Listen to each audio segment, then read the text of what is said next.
Baik, Assalamualaikum warahmatullahi wabarakatuh. Di sini saya akan menjelaskan mengenai status asmatikus. Nah, status asmatikus ini dimana adalah ketika seseorang mengalami asma yang berat, dinamakan dengan status asmatikus. Selain itu juga, asmatikus merupakan eksebrasi berat yang mengakibatkan adanya sesak napas, munculnya suara wheezing atau mengi seperti suara yang siulan, dan adanya otot bantu pernapasan. Selain itu juga adanya spasme bronkiolus atau spasme bronkus yang menyebabkan adanya kejang otot dan juga gangguan pada aliran udara. Nah, yang harus teman-teman ketahui juga bahwa di sini kita akan menjelaskan apa itu penyebab dari asmatikus ini atau etiologi dari asmatikus. Nah, untuk etiologi dari asmatikus ini, yang pertama yang harus kita ketahui adalah adanya paparan pemicu dari alergen seperti serbuk sari, debu, bulu hewan yang tentunya hal-hal tersebut dapat masuk ke tubuh kita, terkhususnya ke saluran pernapasan kita, sehingga di situ akan adanya penyumbatan karena masuknya debu dan mengakibatkan seseorang tersebut akan mengalami sesak yang berat. Nah, selanjutnya adanya infeksi saluran pernapasan seperti masuknya virus dan bakteri.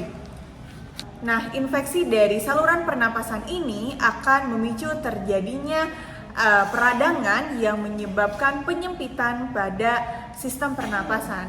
Nah, perlu kita ketahui dan mungkin banyak dari rekan-rekan yang sudah mengetahui hal ini, bahwa ketika dari saluran pernapasan kita terjadinya penyempitan atau adanya peradangan, tentunya proses kita dalam melakukan pernapasan ini akan terhambat, sehingga akan mengakibatkan seseorang ini mengalami sesak, dan sesaknya bisa parah jika terus-terusan sesak ini muncul sehingga mengalami status asmatikus.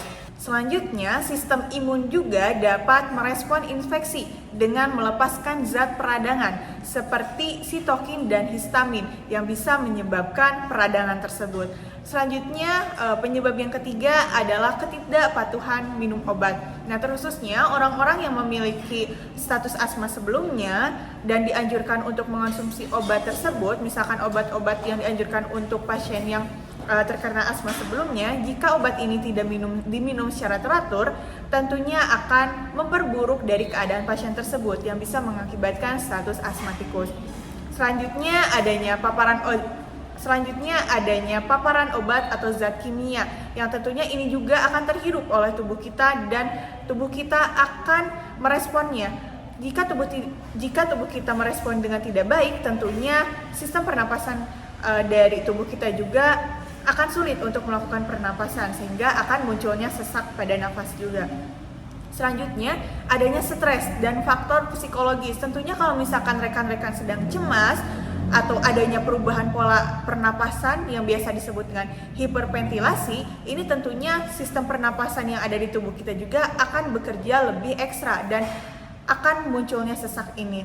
Nah, lalu saat cemas atau panik cenderung bernapas lebih cepat juga dan menyebabkan penurunan kadar karbon dioksida. Nah, akibat dari penurunan kadar karbon dioksida juga ini akan menyebabkan timbulnya sesak napas. Nah, lalu yang harus teman-teman ketahui bahwa karbon dioksida ini berperan dalam mengatur aliran darah ke otak, sehingga kalau misalkan karbon dioksida ini mengakibatkan penurunan, terus adanya penumpukan karbon dioksida di dalam tubuh atau pada saat akan dialirkan melalui darah, tentunya ini akan menghambat proses oksigen masuk atau misalkan proses pernapasan kita, sehingga mengakibatkan tubuh menjadi sesak napas. Selanjutnya ada patofisiologi dari status asmatikus. Nah, di sini itu melibatkan inflamasi berat, obstruksi jalan napas progresif, dan kegagalan pernapasan. Nah, dari prosesnya tersebut, yang pertama itu ada paparan pemicu aktivitas sel inflamasi. Yang salah satunya itu ada pemicu seperti alergen, dan sel-sel ini dapat melepaskan mediator inflamasi seperti histamin, leukostorin, dan prostaglandin yang memicu bronkostriksi, edema mukosa, dan peningkatan produksi muskus. Yang kedua ada gangguan aliran udara dan perburukan obstruksi. Yang pertama itu ada bronkonstriksi atau penyempitan lumen paru. Yang kedua ada hiperreaksi mukus atau lendir kental mempengaruhi obstruksi jalan napas. Yang ketiga ada edema mukosa atau dinding bronkus semakin menyempit. Yang ketiga ada hiperplanasi paru dan gangguan pertukaran gas. Yang isinya itu ada udara tertangkap karena bronkus menyempit mengakibatkan hiperplanasi paru. Lalu gangguan ventilasi perfusi terjadi hipoksemia atau penurunan oksigen darah dan hiperkapnia atau peningkatan karbon dioksida. Selanjutnya ada peningkatan kerja nafas dan resiko gagal nafas. Dan peningkatan usaha nafas ini mengakibatkan adanya peningkatan aktivitas otot eksesori dan terjadi kelelahan otot pernapasan, maka terjadi asodasis responsorik dan gagal napas akut. Baik, di sini saya akan menjelaskan mengenai asuhan keperawatan pada status asmatikus. Yang pertama tentunya harus kita ketahui adalah pada saat proses pengkajian. Yang pertama tentunya adalah kita akan melakukan anamnesa, kemudian kita mengecek apakah adanya riwayat penyakit pada pasien. Kemudian kita cek juga tanda gejala yang dialami oleh pasien pada status asmatikus. Nah, adapun tanda gejala yang harus kita pahami pada pasien status asmatikus ini adalah yang pertama, adanya sesak napas yang berlangsung lama. Nah, ketika pasien ini mulai mengalami sesak napas yang memang berlangsung begitu lama, berarti bisa dipastikan di sini adanya indikasi dari status asmatikus. Kemudian yang kedua adalah batuk yang tidak mereda. Yang ketiga adalah munculnya suara menging. Nah, kemudian tanda dan gejala selanjutnya adalah adanya penggunaan dari otot bantu pernapasan. Nah, perlu rekan-rekan ketahui dan mungkin di sini banyak dari rekan-rekan dari tim kesehatan yang sudah mengetahui bahwa ketika pasien mengalami sesak napas, nah berarti adanya otot bantu pernapasan. Nah, selanjutnya adanya takikardia atau nadi yang cepat, kemudian takipne atau napas yang cepat, dada terasa berat, kemudian adanya sianosis atau tanda kebiruan pada pasien. Selanjutnya adanya muncul tanda lelah dan juga lemah, kemudian kesulitan berbicara, kemudian adanya peningkatan karbon dioksida pada darah. Nah, perlu rekan-rekan ketahui bahwa ketika darah ini mengangkut karbon dioksida dalam darah atau hemoglobin mengikat karbon dioksida dalam darah secara berlebihan, maka nantinya akan dihasilkan munculnya sianosis atau tanda kebiruan, yang berarti itunya ada permasalahan pada sistem pernapasan pasien. Nah, selanjutnya di sini juga tentunya ketika kita melakukan perawatan kepada pasien gawat darurat, ada yang harus diperhatikan, yaitu pengkajian primer. Nah, pengkajian primer ini ada apa saja sih? Yang pertama adanya airway. Nah, di mana di sini kita nantinya akan melakukan atau mengkaji kepatenan jalan nafas pasien akibat adanya sesak nafas tersebut. Kemudian breathing, kita nanti mengecek ketidakefektifan pola napas. Nah, mengapa pola napas pasien itu terjadi begitu? Apakah apa yang menyebabkan dari ketidakefektifan dari pola napas pasien? Nah, itu harus dicek. Kemudian circulation, kemudian adanya disability, mengkaji kesadaran pasien jika kita cek apakah ada respon pada pasien. Kemudian yang terakhir adalah exposure, mengkaji kelainan. Nah, apakah munculnya tanda-tanda kelainan pada area tubuh pasien atau munculnya kelainan-kelainan yang lain. Nah, itu bisa rekan-rekan ingat dengan menggunakan metode ABCDE. Nah, itu merupakan pengkajian primer. Nah, selanjutnya adanya pengkajian sekunder. Di sini pengkajian sekunder ini nantinya kita akan melakukan pemeriksaan pada kondisi umum pasien. Kemudian kita juga cek historinya secara subjektif, apakah adanya alergi atau medikasi dari penggunaan obat atau sebagainya. Terus adakah riwayat penyakit sebelumnya seperti asma atau misalkan penyakit-penyakit lain. Kemudian kita cek juga terhadap event loadingnya. Nah, kemudian ketika kita melakukan asuhan keperawatan kepada pasien, tentunya kita harus menentukan beberapa diagnosa yang nantinya kita akan terapkan. Yang pertama, yang diagnosa yang kita ambil adalah bersihan jalan nafas tidak efektif berhubungan dengan spasme jalan nafas dibuktikan dengan batuk tidak efektif. Nah, kemudian adanya gangguan pertukaran gas berhubungan dengan ketidakseimbangan ventilasi perfusi. Nah, di sini kenapa kita mengambil diagnosis yang bersihan jalan nafas? Karena ditakutkannya status dari asmatikus ini disebabkan oleh adanya penumpakan sekret atau adanya penyumbatan pada jalan nafas pasien. selanjutnya, dan ini juga bisa disebabkan karena tidak adanya kemampuan pasien untuk melakukan batuk yang efektif. Kemudian kenapa kita mengambil gangguan pertukaran gas? Karena ditakutkannya di sini adanya gangguan ketika pasien melakukan proses sistem pernapasan, sehingga di sini terjadinya ketidakseimbangan ketika pasien melakukan ventilisasi perfusi. Kemudian ketika kita sudah menentukan diagnosa kepada pasien kita, selanjutnya kita akan melakukan intervensi. Nah, intervensi ini tentunya kita sudah cek menggunakan buku SLKI, disesuaikan dengan buku SDKI. Nah, di sini untuk yang pertama adalah adanya bersihan, untuk diagnosa yang pertama yaitu bersihan jalan nafas tidak efektif.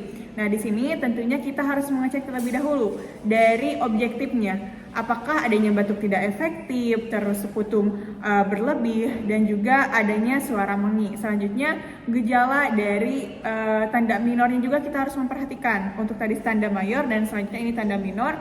Untuk subjektifnya itu adanya dyspnea, sulit bicara, atau adanya ortopnea. Selanjutnya untuk objektifnya itu kita lihat apakah pasien ini mengalami gelisah, sianosis, bunyi napas yang menurun, terus frekuensi napas yang berubah, serta adanya pola napas yang berubah. Nah, selanjutnya untuk tujuan dan kriteria hasil yang nantinya kita harapkan dalam penentuan intervensi ini adalah batuk efektif yang meningkat, selanjutnya adanya produksi sputum yang menurun, menginya yang menurun, selanjutnya suara wheezing yang menurun, dyspnea menurun, gelisah yang menurun, selanjutnya frekuensi napas yang membaik dan juga pola napas yang membaik. Lalu intervensi apa yang harus kita lakukan? Nah, di sini kita mengambil manajemen jalan napas dengan observasi, yaitu monitor pola napas. Nah, kita cek frekuensinya, kedalamannya, serta usaha dari napas yang dialami pasiennya. Kemudian kita juga monitor bunyi napas, apakah adanya bunyi napas tambahan seperti wheezing, gurgling, atau ronhi. Nah, selanjutnya pantau dahak. Nah, apakah di dahak ini adanya penumpukan dari sputum, atau misalkan dari warnanya, jumlahnya, dan aroma dari dahak tersebut. Nah, selanjutnya kita berikan terapi. Nah, terapi ini adalah yang pertama, pertahankan kepatenan jalan napas. Kemudian posisikan semi-fowler atau fowler, selanjutnya berikan minum air hangat, lakukan fisioterapi dada, lakukan penghisapan lendir kurang dari 15 detik, kemudian keluarkan sumbatan benda padat yang memang menghalangi jalan napas pada pasien, kemudian berikan oksigenasi jika perlu. Nah, selanjutnya kita berikan edukasi atau pendidikan kepada pasien. Nah, yang pertama adalah anjurkan kepada pasien untuk meminum atau diberikan asupan cairan sebanyak 2000 ml per hari, atau jika tidak ada kontraindikasi. Itu juga kita cek apakah ada adanya kontraindikasi atau tidak. Kemudian ajarkan teknik batuk yang efektif itu seperti apa, nanti kita bisa ajarkan kepada pasien. Selanjutnya, di sini juga kita mampu memberikan intervensi untuk kolaborasi, yaitu kolaborasi dengan dokter untuk memberikan obat berupa bronchodilator, ekspektoran, mukolotik, dan juga itu diberikan jika perlu. Selanjutnya, yang kedua, kita melakukan pemantauan respirasi. Untuk observasinya, kita pantau frekuensi irama napas, kedalaman, dan upaya dari pernapasan pasien. Selanjutnya, kita pantau kemampuan batuk efektifnya, kita pantau keberadaan sumbatan jalan napasnya, lalu kita pantau nilai analisa gas darah, dan juga monitoring hasil X-ray toraks yang sudah dilakukan pemeriksaan. Selanjutnya, untuk terapinya yaitu atur interval dari pemantauan respirasi sesuai dari kondisi pasien, kemudian dokumentasikan hasil dari pemantauan. Nah, kita juga jangan lupa untuk memberikan edukasi, yaitu berupa menjelaskan tujuan dari prosedur pemantauan. Selanjutnya, informasikan hasil pemantauan jika perlu kepada klien atau keluarga. Selanjutnya, kita mengambil diagnosa gangguan pertukaran gas. Nah, di sini juga kita harus mengecek tanda mayornya. Di sini untuk tanda mayornya terdapat objektif, yaitu PCO2-nya meningkat atau menurun, terus PO2-nya menurun, adanya takikardia, terus selanjutnya adanya bunyi napas tambahan. Nah, selanjutnya untuk gejala dan tanda minornya itu yaitu adanya pusing, penglihatan yang kabur, serta untuk objektifnya itu adanya sianosis, diaphoresis, gelisah, adanya nafas pada cuping hidung, pola napas yang abnormal, warna kulit yang abnormal, serta kesadaran yang menurun.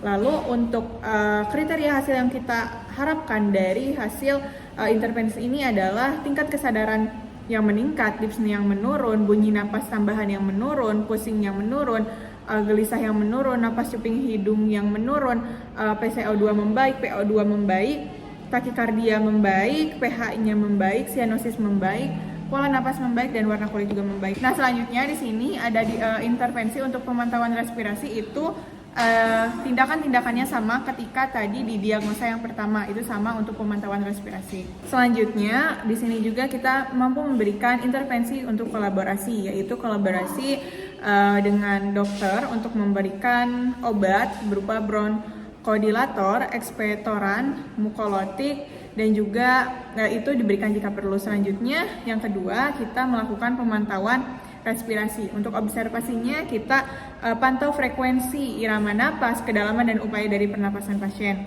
Selanjutnya kita pantau kemampuan batuk efektifnya, kita pantau keberadaan sumbatan jalan napasnya, lalu kita pantau nilai analisa gas darah, dan juga monitoring hasil X-ray toraks yang sudah dilakukan pemeriksaan. Selanjutnya untuk terapinya yaitu atur interval dari pemantauan respirasi sesuai dari kondisi pasien, kemudian dokumentasikan hasil dari pemantauan. Nah, kita juga jangan lupa untuk memberikan edukasi, yaitu berupa menjelaskan tujuan dari prosedur pemantauan. Selanjutnya, informasikan hasil pemantauan jika perlu kepada klien atau keluarga. Selanjutnya, di sini ada intervensi dari terapi oksigen. Yang pertama, kita melakukan observasi, yaitu monitor kecepatan dari aliran oksigen, selanjutnya monitor posisi alat terapi oksigen, kemudian monitor aliran oksigen secara periodik, dan pastikan fraksi yang diberikan itu dapat diberikan secara cukup. Kemudian monitor efektivitas terapi oksigen, terus monitor kemampuan melepasan oksigen saat makan, monitor tanda dan gejala dari toksikasi oksigen, kemudian monitor tingkat kecemasan akibat dari terapi oksigen, dan monitor integritas mukosa hidung akibat pemasangan oksigen. Selanjutnya untuk terapeutiknya kita bersihkan sekret pada mulut, hidung, dan trakea jika perlu. Nah, selanjutnya pertahankan kepatenan jalan napas, siapkan dan atur peralatan pemberian oksigen, berikan oksigen tambahan jika perlu. Selanjutnya tetap berikan oksigen saat pasien ditransportasi, dan gunakan perangkat oksigen yang sesuai dengan tingkat mobilitas pasien. Kemudian untuk edukasinya yaitu ajarkan pasien dan keluarga cara menggunakan oksigen di rumah. Untuk kolaborasinya bisa kita kolaborasikan dengan dokter, yaitu penentuan dosis oksigen, kolaborasi penggunaan oksigen saat aktivitas dan atau pada saat tidur. Farmakologi dari pasien gagal napas yaitu yang pertama bronkodilator yang berfungsi untuk membuka saluran napas, dan kapan diberikannya jika ada penyempitan saluran, misal asma atau PPOK. Kemudian kortikosteroid yang berfungsi untuk mengurangi peradangan. Kapan diberikannya jika terdapat inflamasi hebat. Antibiotik atau antivirus yang berfungsi untuk mengatasi infeksi. Kapan diberikannya jika penyebab gagal napas adalah infeksi paru. Kemudian ada inhibitor kolinesterase, fungsinya untuk meningkatkan kekuatan otot napas pada pasien miastenia gravis. Kemudian ada medroxyprogesterone yang berfungsi untuk menstimulasi pusat napas di otak pada hipoventilasi idiopatik. Penata laksanaan dari pasien gagal napas diberikan tindakan NIF atau non-invasif, masker, CPAP atau BiPAP yang bertujuan untuk membantu tekanan udara masuk ke paru. Kemudian diberikan ventilasi mekanik atau invasif jika pasien tak bisa bernapas, intubasi, dan ventilator yang bertujuan untuk atur siklus napas, bantu pertukaran gas. Kemudian ada non-obat atau non-farmakologis. Yang pertama nutrisi, yang bertujuan untuk mencegah malnutrisi. 90% pasien gagal napas bisa kurang gizi. Kemudian yang kedua suplemen kalori dan protein, bantu otot napas tetap kuat. Kemudian ada rehabilitasi paru. Yang pertama ada latihan napas dalam, yang kedua fisioterapi dada, yang ketiga ada latihan otot pernapasan yang bertujuan untuk memperkuat fungsi paru dan mempercepat pemulihan. Selanjutnya ada asuhan keperawatan gagal napas. Di sini ada pengkajian primer atau A, B, C, D, E. Yang pertama ada airway atau jalan napas. Di sini adanya peningkatan sekresi saluran napas. Terdapat bunyi napas seperti crackles, ronhi atau mengi. Yang kedua ada breathing atau pernapasan. Di sini ada tanda distress pernapasan, cuping hidung, takipne atau bradikne, retraksi otot. Di sini juga ada penggunaan otot bantu napas, sianosis, perasaan sesak atau lapar udara. Adanya keringat dingin atau diaporesis. Selanjutnya yang ketiga ada circulation atau sirkulasi. Di sini ada tanda penurunan curah jantung, gelisah, letargi, takikardi, sakit kepala, gangguan kesadaran, ansietas, kebingungan, mengantuk, papiledema, ada penurunan output urin. Selanjutnya yang keempat ada disability atau kesadaran, yaitu keadaan umum seperti somnolen, kaji, kesadaran, kecemasan, gelisah, kelemahan, dan suara bicara. Selanjutnya ada pemeriksaan fisik.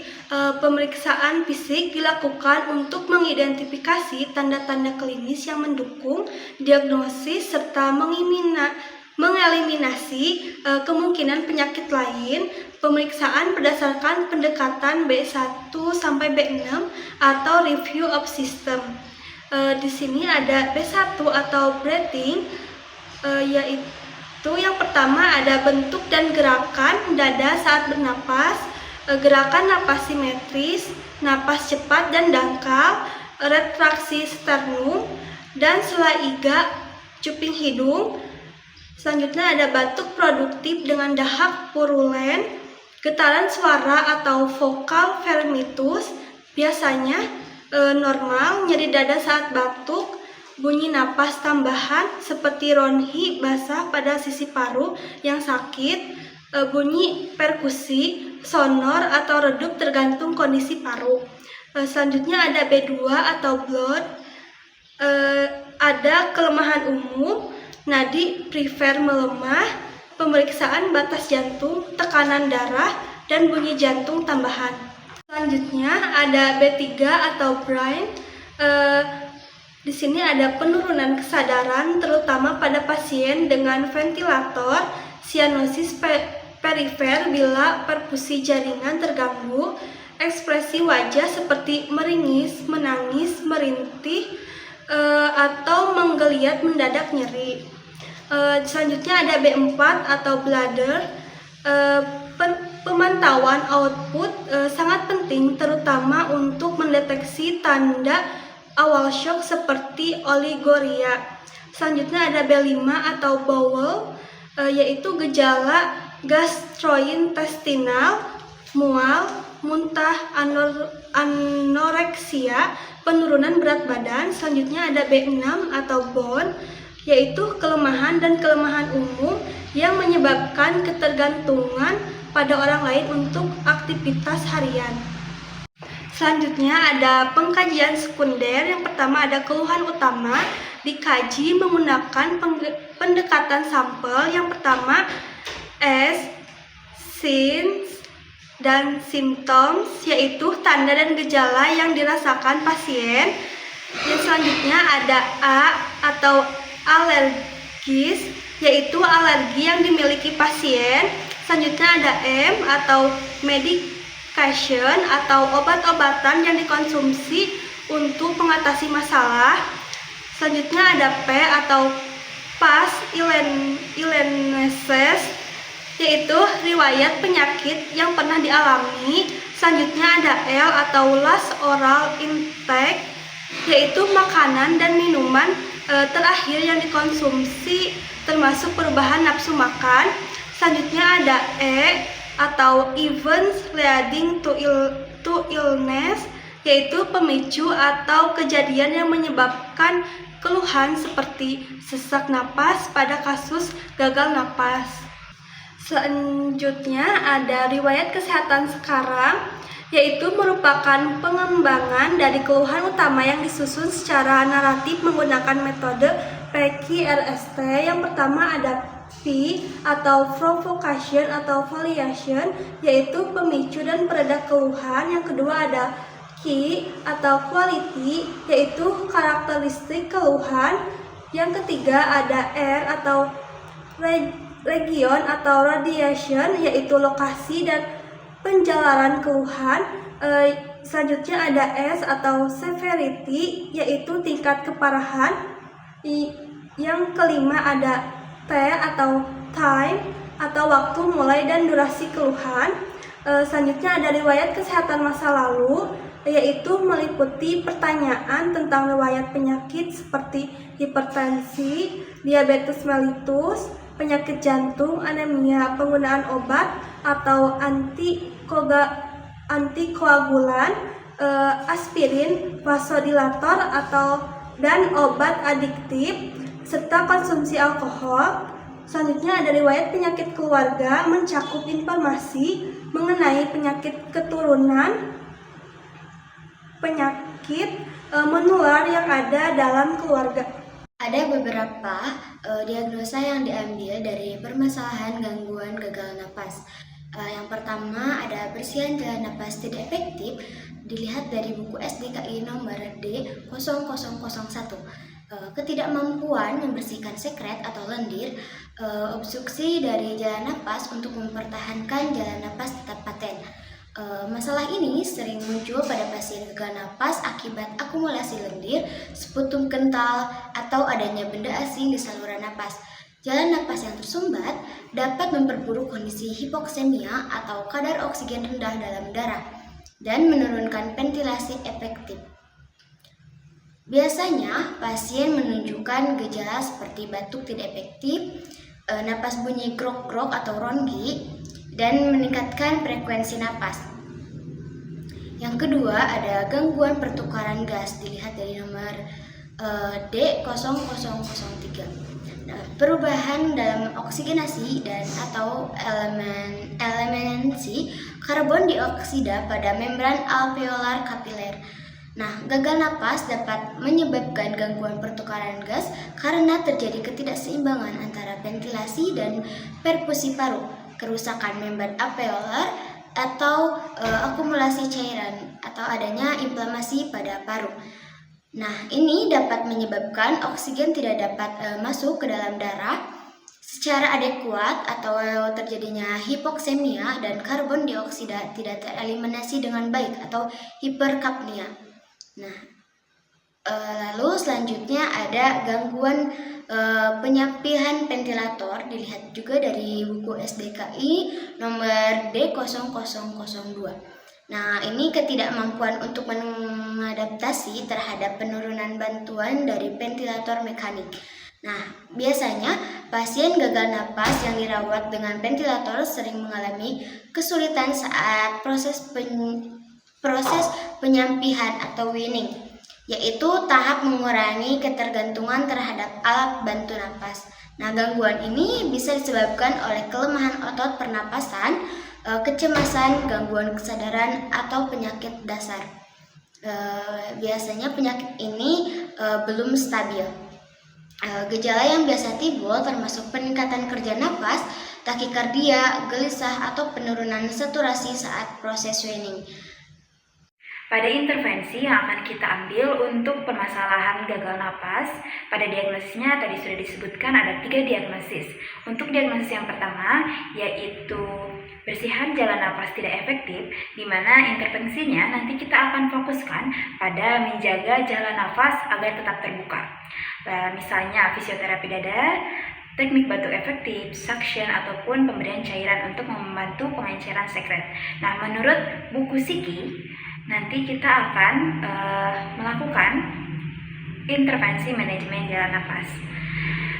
Yang pertama, kita akan lakukan observasi terlebih dahulu, dilakukan dengan cara monitor pola napas, berupa frekuensi, kedalaman usaha napas, lalu juga monitor bunyi napas tambahan, misalkan apakah suara googling, mengi, wheezing, ronde, kering. Lalu selanjutnya kita juga akan pantau dahak, badai jumlah, warna, dan juga aroma. Selanjutnya untuk terapeutiknya kita akan lakukan pertahanan kepatenan jalan napas dengan head lip atau chin lip berupa dagu yang didorong jika curiga terjadi fraktur servikal.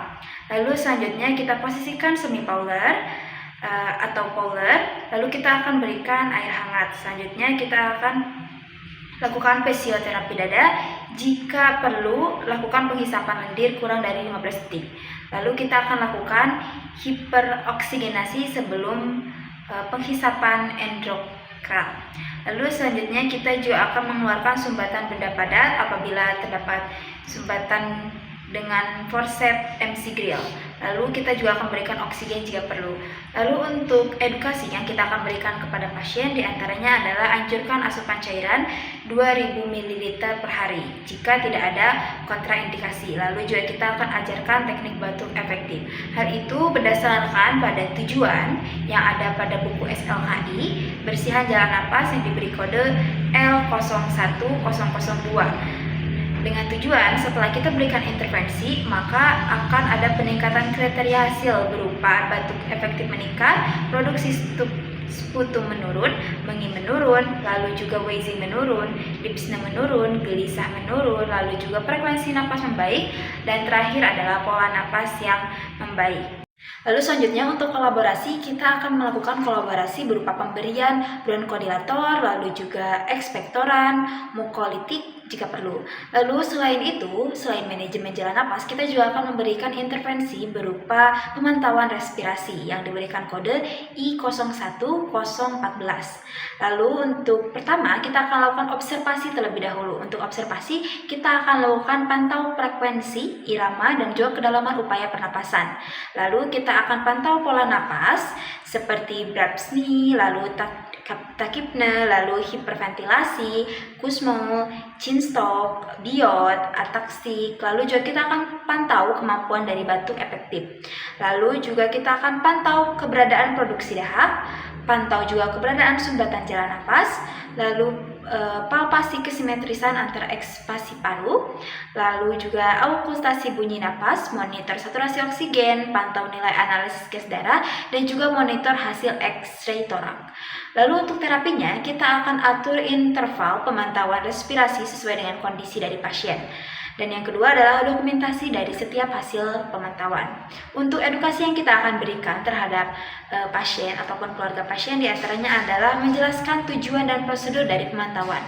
Lalu kita juga akan informasikan hasil pemantauan jika perlu. Yang kedua, mengenai permasalahan gangguan pertukaran gas, akan kita lakukan intervensi dari buku SIKI, yaitu pemantauan respirasi juga, dengan tujuan untuk pertukaran gas yang meningkat, yang diberikan kode L01003. Dengan dilakukan pemantauan respirasi, kita harapkan agar ada peningkatan kriteria hasil, berupa dari tingkat kesadaran meningkat, lalu dyspnea menurun, bunyi napas tambahan menurun, pusing yang menurun, lalu juga ada diaporesis menurun, gelisah menurun, nafas cuping hidung menurun, parsial karbon dioksida juga membaik, parsial oksigen membaik, takikardia membaik, pH membaik, sianosis membaik, pola napas membaik, dan juga yang terakhir adalah warna kulit yang membaik.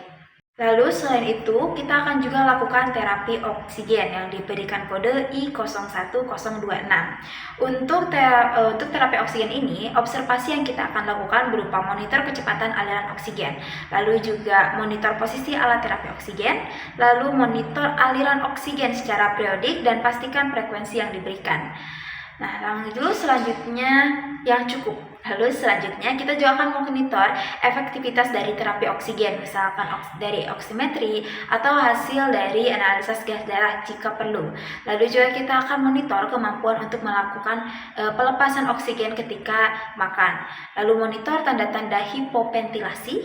Lalu monitor tanda dan gejala toksikasi oksigen dan juga atelaksis. Lalu selanjutnya monitor tingkat kecemasan akibat terapi oksigen ini. Lalu yang terakhir adalah monitor integritas mukosa hidung akibat pemasangan dari oksigen ini. Untuk terapeutik yang kita akan lakukan pada pasien diantaranya adalah bersihkan sekret pada mulut, hidung, dan juga trakea jika perlu. Lalu selanjutnya pertahankan kepatenan jalan napas. Lalu kita akan siapkan dan atur peralatan pemberian oksigen. Lalu berikan oksigen tambahan jika perlu. Selanjutnya tetap berikan oksigen saat pasien ditransportasi. Dan yang terakhir adalah gunakan perangkat oksigen yang sesuai dengan tingkat mobilitas pasien. Lalu untuk edukasi kita akan ajarkan pasien dan keluarga untuk melakukan terapi oksigenasi secara mandiri di rumah. Lalu yang terakhir adalah kolaborasi. Untuk kolaborasi dengan tenaga kesehatan yang lainnya, kita akan lakukan berupa kolaborasi pemantauan dari dosis oksigen, lalu juga kolaborasi penggunaan oksigen saat aktivitas dan juga tidur.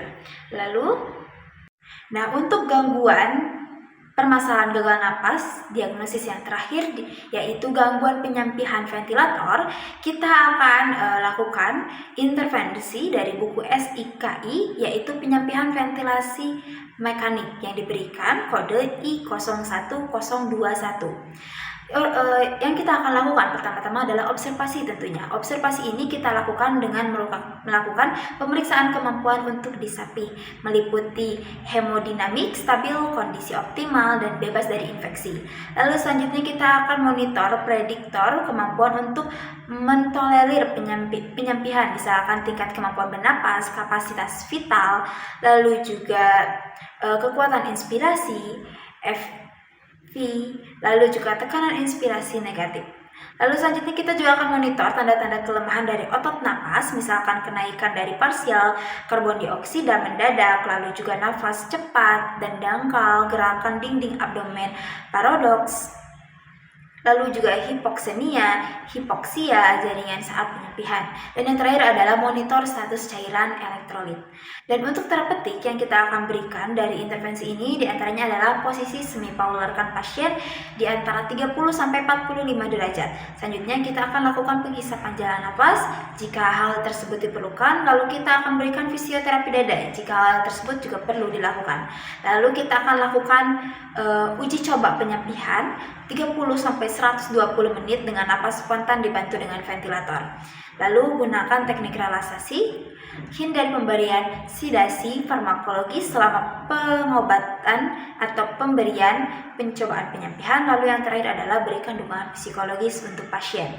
Lalu untuk edukasinya kita akan ajarkan pasien untuk pengontrolan napas saat penyempihan. Nah, untuk kolaborasinya akan kita lakukan untuk pemberian obat untuk meningkatkan kepatenan dari jalan napas dan juga pertukaran gas. Nah, untuk selain intervensi yang tadi, kita juga bisa memberikan intervensi terhadap pasien yaitu pemantauan respirasi dengan kode I01014 dan isinya hampir semuanya sama dengan intervensi yang sebelumnya yaitu pemantauan respirasi. Sekian video pemaparan materi dari kelompok kami, semoga bermanfaat. Wassalamualaikum.